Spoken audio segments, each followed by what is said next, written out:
Hello and welcome people back to Let's Play Forbidden Siren 2. Now, we have quite a few missions that happened in the past, but we're going to prioritize this one.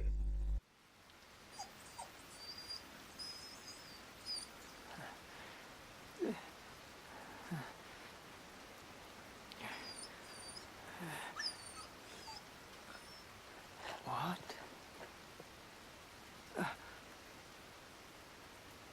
Tsukusa, is this your...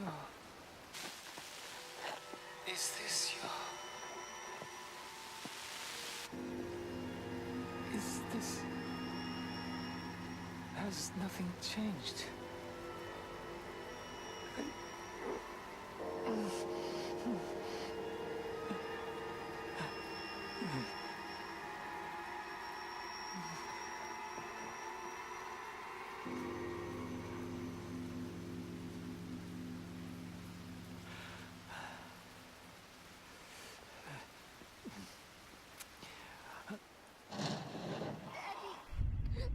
Daddy!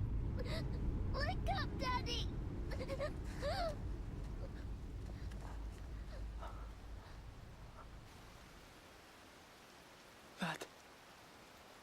That's me.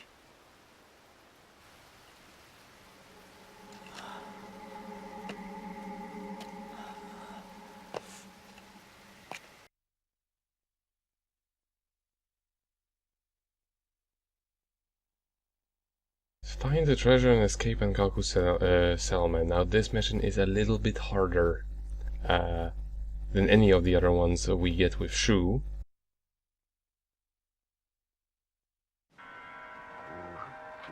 Never seen you around. Who are you?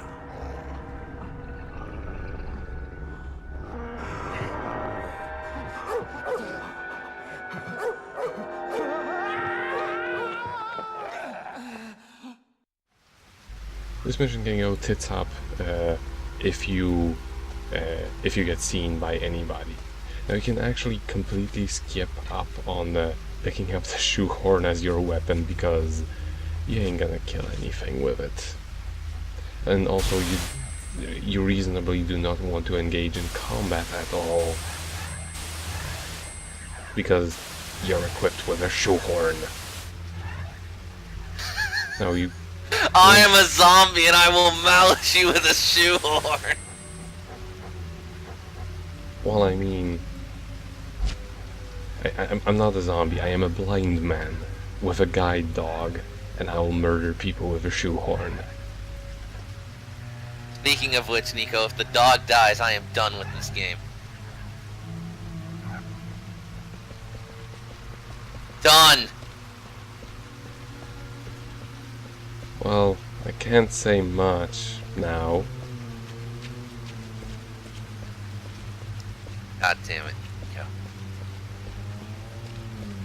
So the first part of this mission is mostly exactly the same as as when we were visiting this place the first time, and you can actually pick up the how I went back to this mission in order to investigate that one location that I forgot to investigate the first time through because I didn't see it / I forgot about it.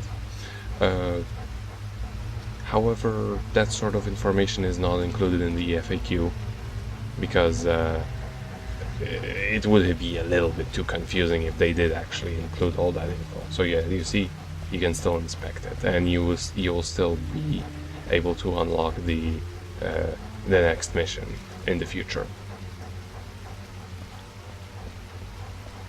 Walking around with Tsukasa view is not ideal to say the least, since it is like really joggy, and for the most part you can still make out most of the elements just by looking with your very blurry vision.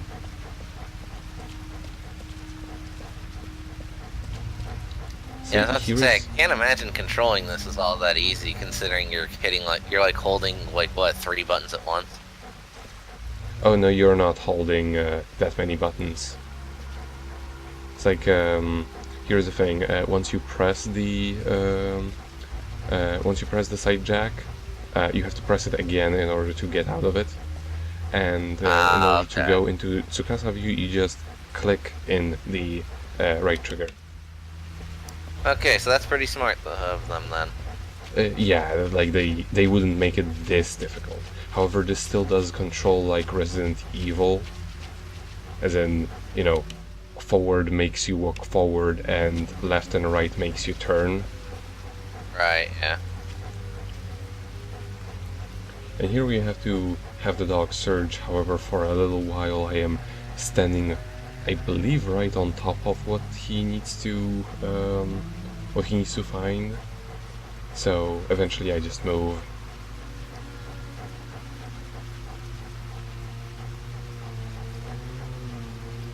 This is one of the few games where you legit play as a dog.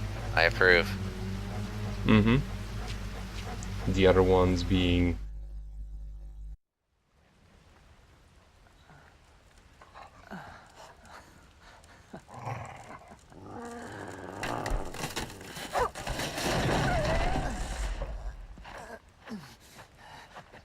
Sukusa! Sukusa!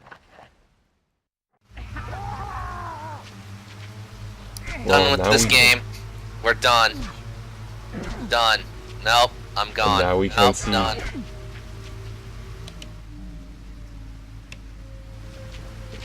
Now, we have to escape without actually being able to make out any details. So the map will be very helpful with that, just so long as you don't get stuck on the edges. Like I do. They do make sure to put you in a tight spot for this, but thankfully you don't actually have to fight the Shibito. Just run away from it.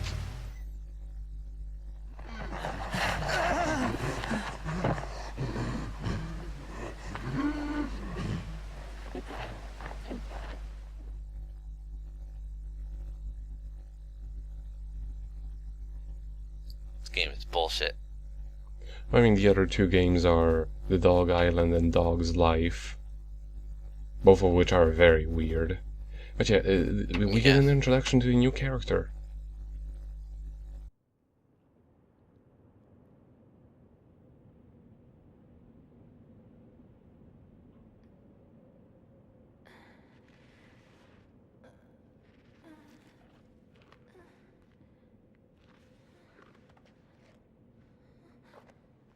Ichiro? Noriko? Where's everyone?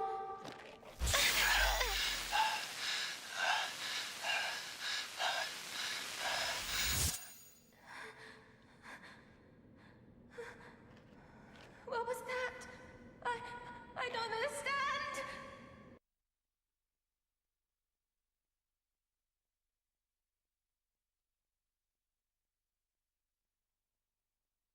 Escape to the forward deck. This is one of the, I wouldn't say larger, but a little bit more treacherous levels. What happened? Now, the thing with this mission, you actually start off very tired. If you want to get less tired quickly, just crouch down. And here's the thing. See this elevator. We need to enter this elevator at the moment where the zombie is not looking at it. See here, he is at B1. Now we can call it. If we're to do it at any different point in time, we may just end up in the same location as he does.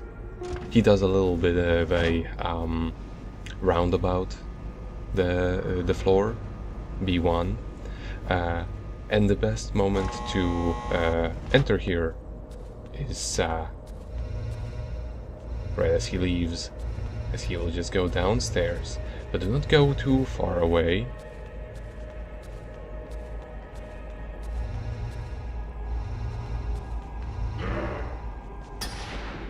Because this will happen. But thankfully we have one of those schoolgirl uniforms and we know they're made from reinforced titanium. Yes. So sniper means nothing.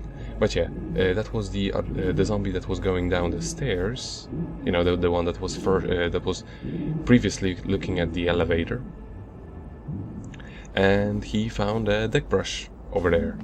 Obviously, we know that deck brush is one of the best joke weapons from Tales of the Abyss, so we want to pick it up for ourselves. Of course. Thankfully, the zombie is not going to go up the other set of stairs. They always have a preset path, and here you could see a slight flash. There is another person. There is another human person on this in this location. A person that we don't know who it is just yet, or maybe we do. We can actually also sidejack that person and see what they are doing. Their view is slightly different, and also they sound slightly different, because, you know, they're not zombies, so they breathe differently. And also you can sometimes hear them talk. But yeah, now we have a deck brush. Sadly we can't open this. You always want to check those doors, because sometimes just opening a door is a secondary objective that you need to do in order to unlock a stage for the next person. You know, I can only imagine how this game would be if it had been ported over to the Wii. Like, I imagine the siren would just be going off via the Wiimote, like, right near your, you know? Probably, like most games like that would do. Although, it's highly unlikely this would be ported over to the Wii. Yeah, I couldn't see the control scheme exactly working for that system. No, I mean, it was made by Sony, so... Well, yeah, that too, but you know what I mean, though. Mm-hmm. Oh, they would love to add a lot of waggle controls to it. Although that said, doesn't the... Maybe I'm thinking of something else, but doesn't the PS4 controller have a speaker in it? It does. I think? So yeah, I could imagine the siren going off through that. It has a microphone. But yeah, now the sniper that previously caught us, he looks two ways. He takes a lot of time on each look. So, just want to get around this location. You can actually defeat him, but you cannot steal his sniper rifle. Don't answer the phone. Is somebody there? Anybody? Please! Eh? Is someone there? Where are you? Help me! I'm on the second floor. A small room. There's machinery and a wheel. What? No! What should I do? What do I do? Now, me doing that was actually completely unnecessary for this mission. However, this is required for the second mission in this exact same location. But yeah, it's kind of a little bit of a premonition to that mission. So you just have to know what to expect in order to contact the other person that's on this ship. Although, well, the second mission has one rather annoying problem that thankfully does not appear a lot more often in this game. And that is, you have to wait a lot of time for it to actually trigger, but we're getting a bit too ahead of ourselves. And I could get out there because there is actually a little bit of a corridor before you actually before where that guy is actually looking. We need to get to that hallway over there. Thankfully now we have the cabin key, so we can unlock this location. But first, you should always just look at what the other Shibito who's patrolling this location, this other location we're about to enter, is doing. He prances around, and he's actually not that big of a deal to get rid of, because we have a weapon now. The weird part is the FAQ does not mention a single thing about you being able to pick up the deck brush from over those from under those doors at the beginning. which like there is only one other weapon you can pick up in this location, like at all. I would think that. And it's the TV. No, this is not Silent Hill Origins. Oh.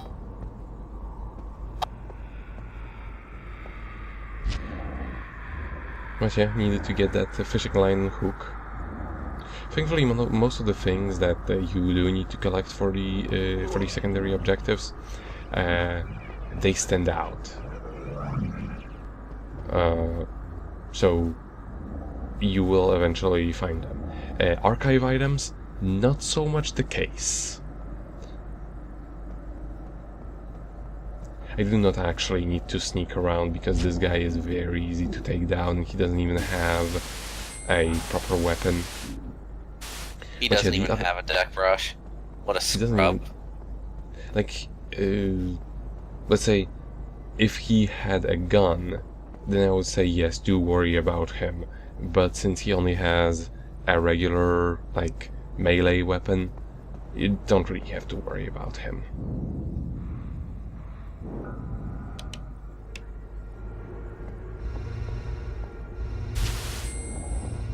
Yep, I'm here and he's right.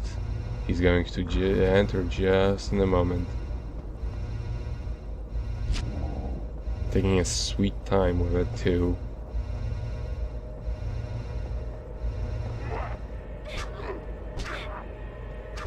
You see, just a meat cleaver. Just chop his ankles off. By the way, when it comes to how much damage your characters can take, it resets after some time. So like, even though I was shot 2 times at point blank range with a sniper rifle, I have already regenerated that the damage I can take in one go. Must be your magical girl powers. I mean, it is the sailor uniform. And also I get the sailor bonus for being on a ship, you know? Of course. Gives 25% plus to the defense.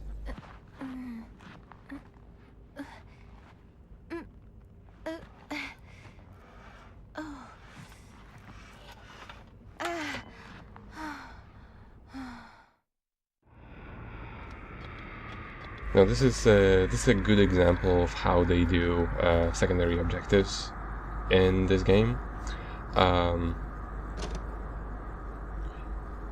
Because you have tiny schoolgirl arms, you can pick up the crank that would be unreachable for someone like Norito. However, because you have tiny schoolgirl arms, you do not have the strength to move it, unlike Yorito, who's gonna be coming around this location later on. Who's there? You're alive! You!